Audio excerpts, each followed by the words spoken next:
CM Revanth రెడ్డిపై అనుచిత వ్యాఖ్యలు చేసిన బాల్క సుమన్ అరెస్టుకు రంగం సిద్ధమైనట్లు తెలుస్తోంది.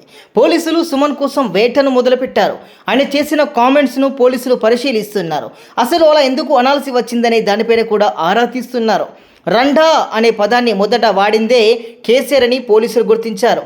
దీంతో బాల్క సుమన్పై గట్టి చర్యలు తప్పేలా లేవు. అటు బాల్క సుమన్ కోసం రేవంత్ రెడ్డి టీం కూడా రంగంలోకి దిగినట్టు తెలుస్తోంది. ఆయన ఆచూకీ తెలిస్తే పోలీసులకు సమాచారం కూడా ఇవ్వనున్నారు. ఇక బాల్క సుమన్ కామెంట్స్పై రాష్ట్ర వ్యాప్తంగా కాంగ్రెస్ శ్రేణులు నిరసనలు వ్యక్తం చేస్తున్నారు. అనుచిత వ్యాఖ్యలు చేయరని నిరసిస్తూ బాల్క సుమన్ దిష్టిబొమ్మను దహనం చేస్తున్నారు. ఇష్టం వచ్చినట్లు మాట్లాడితే ఊరుకునేది లేదని, వెంటనే వ్యాఖ్యలను వెనక్కి తీసుకుని క్షమాపణ చెప్పాలని డిమాండ్ చేస్తున్నారు. లేని పక్షంలో రాష్ట్ర వ్యాప్తంగా ఆందోళనలు ఉధృతం చేస్తామని హెచ్చరించారు. ఇక బాల్క సుమన్ను వెంటనే అరెస్టు చేయాలని కోరారు. ఇక పలు స్టేషన్లలో ఆయనపై ఫిర్యాదులు చేశారు. దీంతో అసభ్య పదజాలం వాడడంతో బెదిరింపులకు దిగారనే ఆరోపణలపై 294B, 504, 506 సెక్షన్ల కింద పోలీసులు కేసు నమోదు చేశారు. ఈ విషయంలో బీఆర్ఎస్ అధిష్టానం నుంచి కూడా బాల్క సుమన్కు అనుకున్న స్థాయిలో మద్దతు లభించడం లేదు.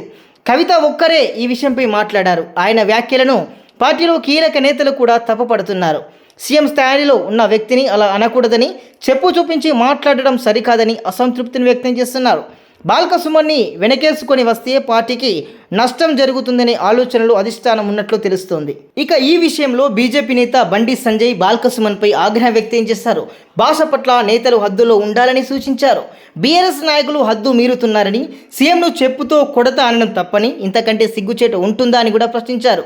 బీఆర్ఎస్ అహంకారం బయటకు వస్తోందని, సీఎం కుర్చీకి గౌరవం ఇవ్వాలని, ముఖ్యమంత్రిని చెప్పుతో కొడతా అనడం కరెక్టు కాదని బండి సంజయ్ అన్నారు.